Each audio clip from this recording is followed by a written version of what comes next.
Aujourd'hui,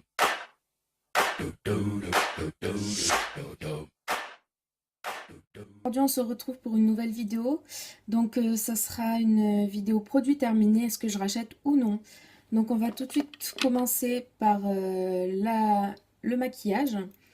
Donc, je vais vous présenter en premier donc une bébé crème peau parfaite 6 en 1 de chez Yves Rocher. Donc, bébé crème sublimatrice au thé blanc et pigment unificateur. Donc, c'est la teinte médium. Donc, je vous ferai des close-up.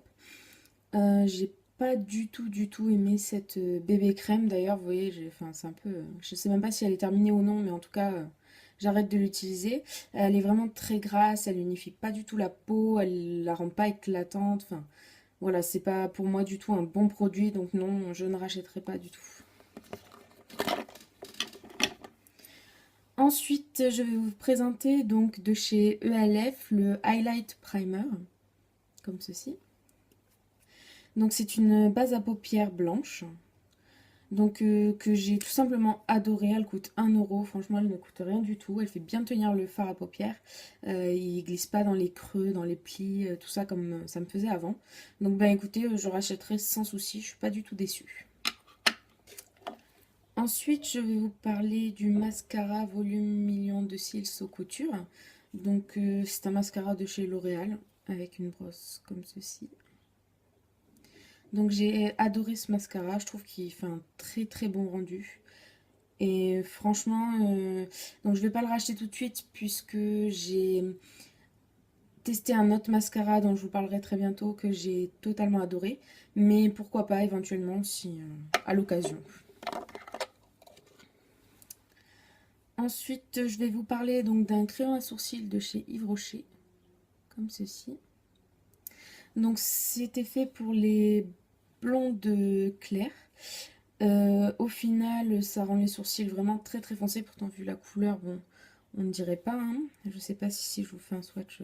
Bon, de toute façon, le crayon ne marche pas. Enfin, il faut vraiment beaucoup insister, comme vous le voyez. Voilà, donc c'est très foncé. Il faut énormément insister avant d'avoir de la matière. Donc, franchement, non, je ne rachèterai pas du tout. C'est un produit qui m'a vraiment déçu. Donc, voilà, après le petit côté goupillon, bon, c'est toujours sympa, mais bon, sans plus. Alors maintenant, on passe à un contour des yeux jeunesse surhydratant de chez Rexaline. Donc c'était un échantillon que j'ai terminé, hein, comme vous pouvez le voir, il ne reste plus rien. Je n'ai pas trouvé une action très hydratante pour le contour des yeux. Il promet d'hydrater 5 fois plus, mais honnêtement, j'ai rien trouvé d'exceptionnel, donc non, je rachèterai pas le grand format.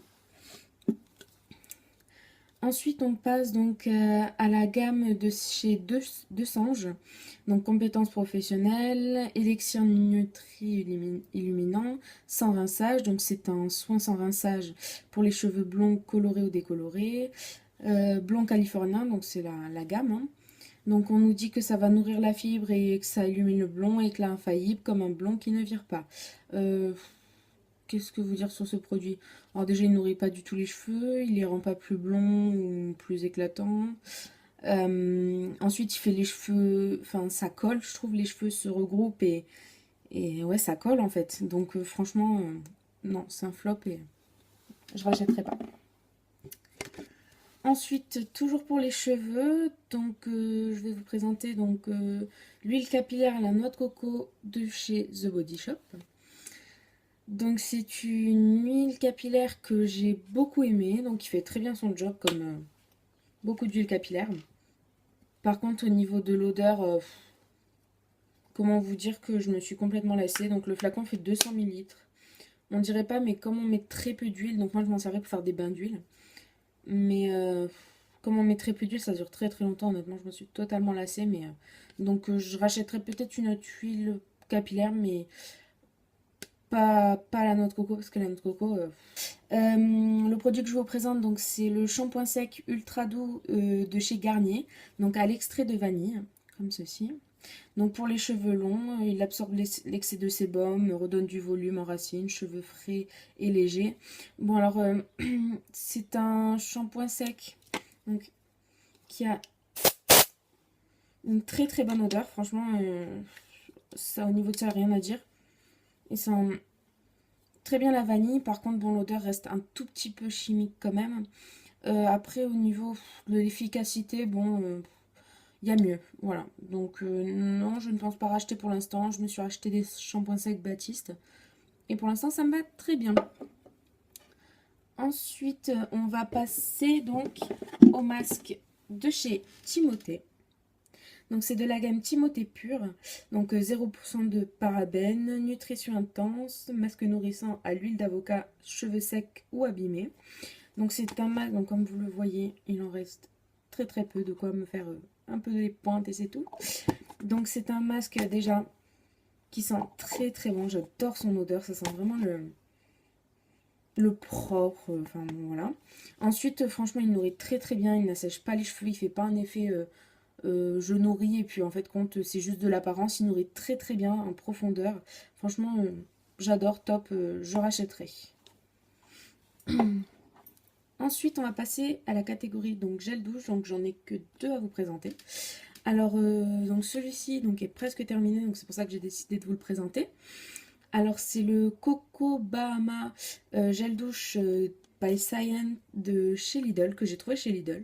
Donc, c'est un gel douche qui fait 500 millilitres, donc à la noix de coco.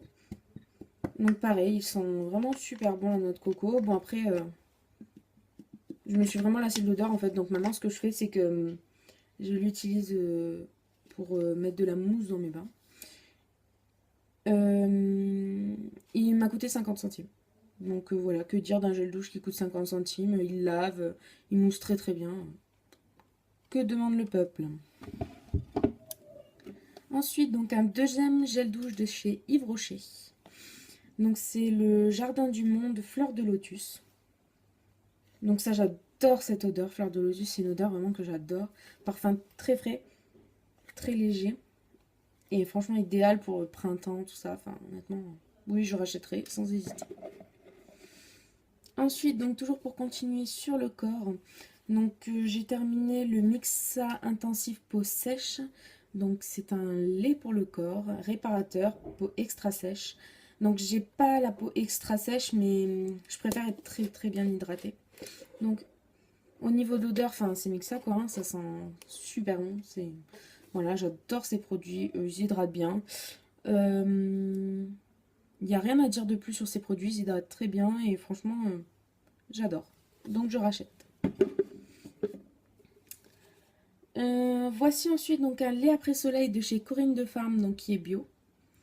Donc c'est un lait après soleil au monoeil de Tahiti d'origine 100% naturelle, visage et corps sans parabènes, testé dermatologiquement. Donc l'odeur, alors j'ai pas du tout aimé. Ça sent vraiment le bio en fait. C'est nul à dire comme ça, mais ça fait une odeur.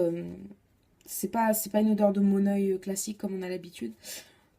Bon, après, il fait 150 millilitres. Bon, les après-soleil hydratants, oui, mais pas plus que. Enfin, même le Mixa hydrate plus. Donc, franchement, vu le prix que ça coûte, je pense pas racheter.